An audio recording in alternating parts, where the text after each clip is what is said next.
출범 3년이 된 고위공직자 범죄수사처. 어느덧 이 공수처 초대 처장이 3년 임기를 마치고 물러났는데 여태 제대로 자리를 잡지 못했다는 평가가 주를 이룹니다. 공수처는 왜 실패했을까요? 권영철 대기자와 자세한 얘기 나눠보겠습니다. 안녕하세요. 안녕하십니까. 네, 초대 공수처장이죠. 김진욱 처장이 최근 퇴임했는데 후임은 아직 안 정해진 건가요? 그렇습니다. 지난 10일에 6차 회의를 열었는데 아직 대통령에게 추천할 최종 후보자 2명을 정하지를 못했습니다. 네. 한 명은 판사 출신의 오동훈 변호사로 낙점을 했지만 나머지 한 명을 두고 여러 차례 회의를 열었지만 결론을 내리지 못했는데요.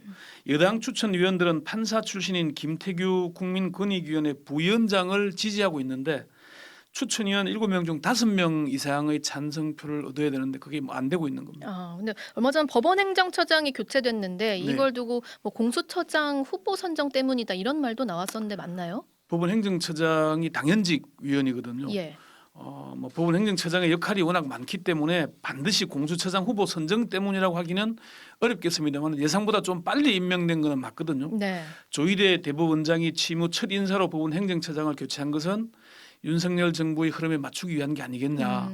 뭐 원래 교체할 대법관이 6명이다 이런 얘기도 있고 하니까 그런 비판적인 시각이 있는 것도 사실입니다. 후임이 어떻게 될지는 좀 지켜봐야겠고요. 네네. 지금 공수처 출범한 지 3년 넘었는데 평가가 뭐 아주 박합니다. 네. 제가 서두에도 말씀드렸지만 실패했다라는 말까지 서슴없이 나오고 있거든요. 네. 왜 이렇게 최악의 평가가 나오는 걸까요? 공수처 출범 당시 핵심 역할을 했던 관계자들에게 물어봤는데요. 실패란 단어를 직접 언급하지는 않았는데 처장이 중요한데 그 정도일 줄 몰랐다. 이대로는 기대에 미치지 못했다. 이런 말들을 많이 하더라고요. 예. 법조계의 공통적인 평가는 이대로는 안 된다는 것이었습니다. 근데 어떤 점에서 그 사유를 꼽습니까? 몇 가지 이유가 있는데요. 첫 번째는 일단 리더 공수처장을 잘못 뽑았다는 데는 대부분 동의했습니다. 그러니까 법무부인 20의 양홍석 변호사는 공수처장 인선이 잘못됐기 때문이다. 수사 경험이 있고 없고는 중요한 게 아닌데 통솔력이 없고 법조계에 신망이 두텁지 않은 분을 선택한 게 잘못의 시작이다 이렇게 평가를 하게 됐고요. 예. 실명을 밝히기는 좀 어렵지만 추천과 관련됐던 분들도 리더의 문제점을 꼽았습니다. 심지어 공수처 내부에서도 처장이 수사에 대한 경험뿐 아니라 조직을 운영한 경험이 있어야 한다는 말이 나올 정도였으니까요. 근데 당시 추천에 관련된 분들도 이렇게 리더의 문제를 꼽았다고 하셨는데 네. 그러니까 3년 전에 대한변협에서 사실 추천한 후보가 임명된 거였잖아요. 그렇죠. 당시 추천위원회에서 야당 추천위원이 결사 반대를 하니까 여당 추천도 안 되고 야당 추천도 안 되니까 결국은 변협 추천위원 2명이 최종 후보로 올라갔었잖아요. 네네. 근데 대한변협에서 당시 왜 추천했던 거죠? 그러니까 제가 확인을 해보니까 김진욱 공수처장이 판사 출신이라서 검찰과 인연이 없고 또 정치권과 인연이 없는 사람이어서 검찰의 수사 방식과는 다른 그런 수사를 할 걸로 생각했다는 겁니다. 네.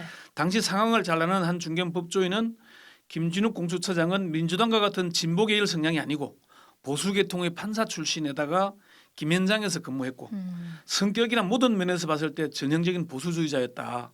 당시에 여당인 민주당에서 인물을 추천하지 못해서 변협인 후보가 된 것으로 안다 이렇게 얘기를 했습니다. 그러니까 정치적 뭐 성향 중시했다는 얘기인데 네. 다른 이유가 또 있습니까?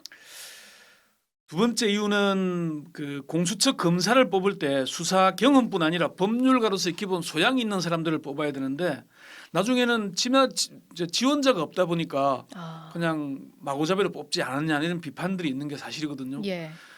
처음 출범할 때 13명으로 출범했잖아요. 네. 그때 김진욱 공수처장이 13명이면 충분히 할 수 있다 그랬는데 25명 가까이 됐는데도 사실 제대로 한 게 없지 않습니까? 네. 이게 우리가 뭐 많은 예를 들지만은 공수처 출범 3년간에 3명을 기소했는데 2명은 1심 내지 2심에서 무죄, 네. 1명은 재판 진행 중이고 구속영장 5차례 청구했는데 5차례 다 기각됐잖아요. 오전 전패라는 참담한 성적표를 남겼죠. 그러니까 리더의 문제 그리고 공수처 검사들의 어떤 선발과 자질의 문제 네. 말씀해 주셨고 세 번째 문제 또 있습니까? 공수처가 초반에 국민적 신뢰를 잃었던 게 가장 큰 이유 중 하나로 꼽힙니다. 예. 정치인과 언론인 등의 통신 자료를 무더기로 조회해서 인권 침해 논란을 불러일으켰잖아요. 예, 기억납니다. 당시 법조 출입하던 정다운 앵커도 네, 대상 아니었나요? 네, 맞아요. 당시 팀원들이 대부분 네, 조회 대상이었죠. 대기자께서도 조회 대상이죠. 저도 2차례 조회를 했더라고요. 공수처가 이래 중앙지검이 한 차례 했는데 네. 그리고 이성윤 전 서울중앙지검장을 소환하면서 처장 관용차를 제공해서 황제 소환 논란을 일으켰잖아요. 네.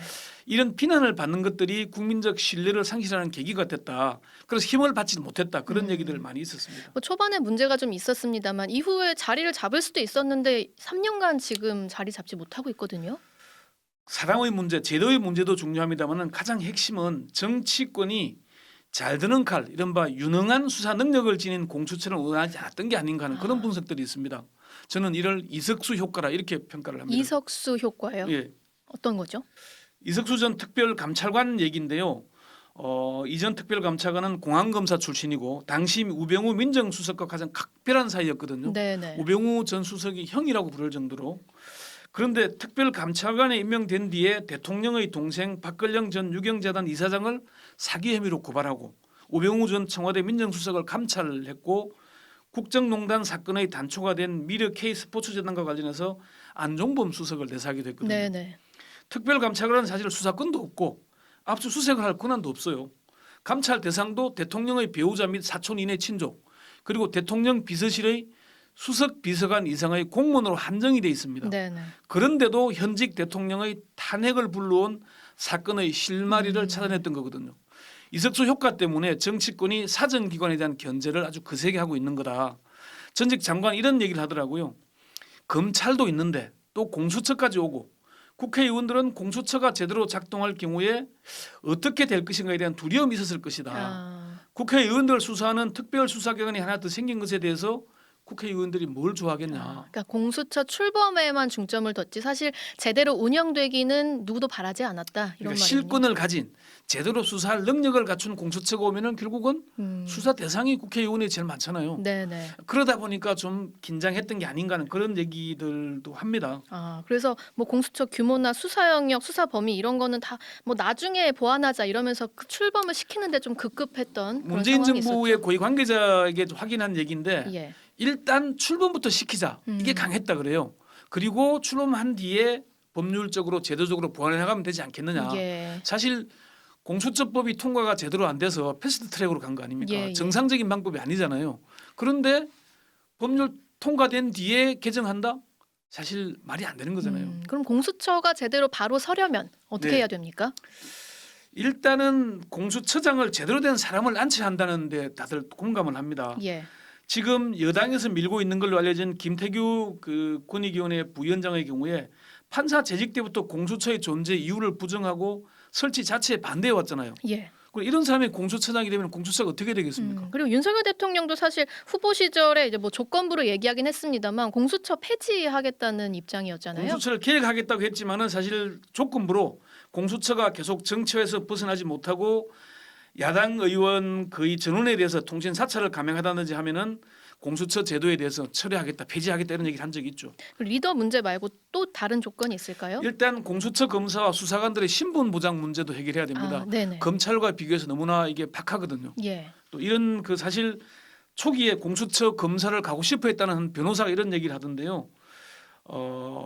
공수처는 사실 특수수사만 하고 기획수사만 하면 되잖아요. 네. 업무 강도도 초창기니까 안 높을 것이고 지방도 안 가니까 가려고 하는 사람들이 많았는데 월급을 많이 주는 것도 아니고 신분이 안정된 것도 아니고 그렇다고 뭔가 내가 이 보람 있는 자리여야 되는 그것도 아닌 것 같고 그래서 사람들이 많이 꺼린다. 처장과 차장 임명되는 걸 보고 많은 사람이 꺼렸다 이런 얘기를 하더라고요. 유능한 인재가 좀 영입되기 어려운 구조라는 말씀이시네요. 네, 그렇죠. 네. 그리고 심지어 지금 공수처 검사 숫자가 계속 줄어드는 방향인가요? 아니요. 초기에는 이게 법안이 입안될 때는 검사 50명, 수사관 70명 정도였는데 예. 법무부를 거치면서 검사가 절반, 수사관도 뭐 40명으로 반토막이 났거든요. 네. 이게 검찰이 의도적으로 했다, 검사 출신들이 의도적으로 했다는 얘기도 있지만은 당시에 정부 고위 관계자에게 물어보니까 국회 통과되려면 어쩔 수 없는 방안이었다. 그런 얘기를 하는데 어쨌건 공수처가 제대로 자리 잡기 위해서는 국가기관이 출범을 한 거잖아요. 예, 예. 법과 제도적으로 좀 시급히 보완할 필요가 있는데 정치권이 과연 이걸 제대로 해낼지 이거는 국민들의 여론이 좀 날카롭게 지켜봐야 될 것 같습니다. 네, 여기까지 권영철 대기자였습니다.